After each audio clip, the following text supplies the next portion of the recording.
Magigiselfie na lang pati. Sir, ay ba mo? Sir, turong pa yun.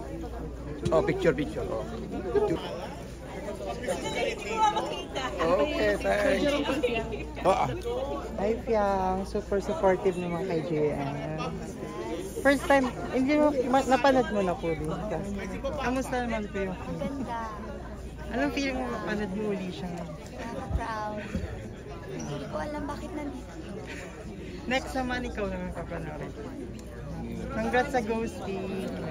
May part 2 agad. Thank you. Congrats.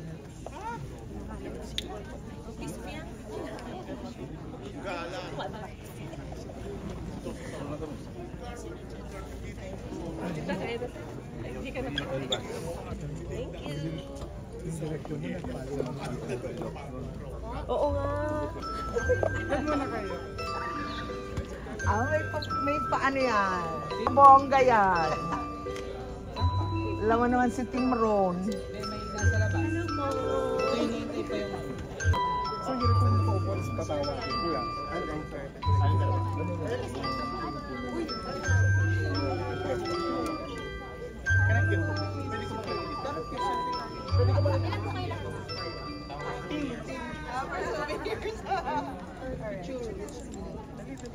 Hindi ko kayo nakikita malabo yung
The taking of photographs or video and audio recording is strictly prohibited inside the field. I can offer na naman sa Mahigpit po pinagbabawal ang paggamit ng camera o anumang uri ng video at audio recording equipment sa loob ng tahanan.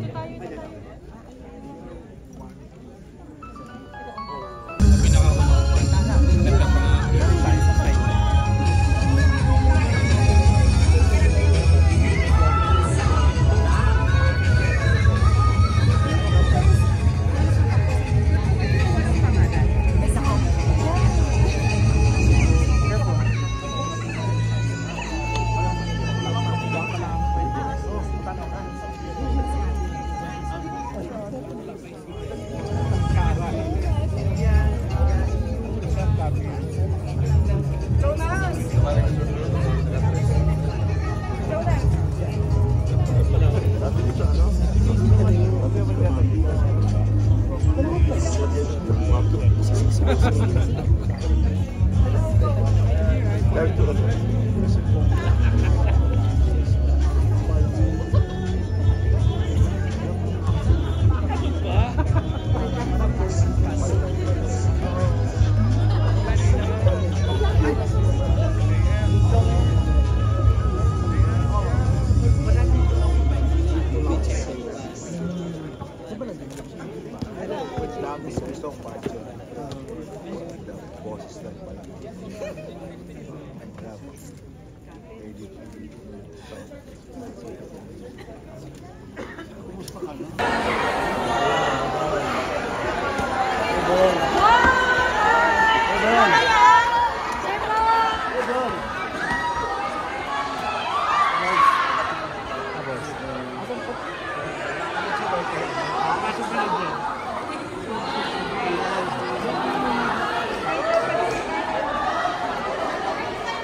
The team of child number 82, Anak ni Boy Ka Na, please welcome the producers, JD Takata and Arvin Bellarmino, and the director, Tim Ron Villanueva.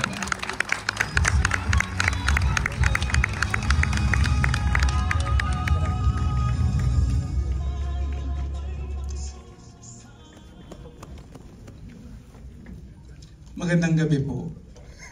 Kami po ang Three Stooges. Teka lang. Una po sa lahat, magandang gabi. Lubos po ako nagpapasalamat po sa inyong lahat na nandito po ngayon at lahat ng tao po na tumulong para mabuo po yung pelikulang ito. Ang Child Number 82, Anak ni Boy Ka Na po ay isang pelikula na inambisyon namin ni Arvin noon, nung 27th birthday ko, sa bahay ko mismo, habang nagiinuman kami. Ng mga soft drinks at water. Tapos, sabi niya, may regalo ako sa'yo, itong idea ng Child Number 82, baka gusto mong i-develop. Okay, fine. Pero hindi ko alam na yung regalo niyang yun ang magiging una kong kauna-unahang full-length film. Sa Cinema Life. And today, this October, I turned 29. Buo na po ang Child Number 82, Anak ni Boy Ka Na.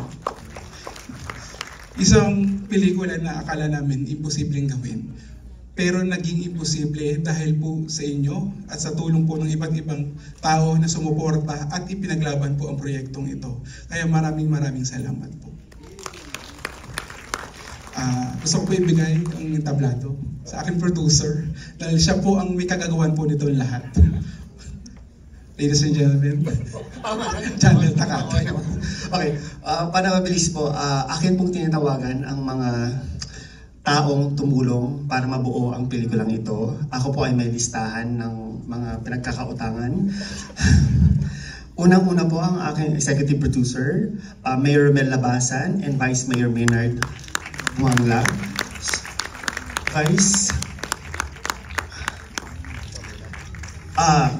Ito, malaki rin mga utang ko dito. Kinakabahan ako. Kay Tita Maria Rolinda Villanueva, Tita, pwede po kayong pumunta po dito. Si Mr. Jacinto Victa, Mr. Marvin Jason Rodriguez.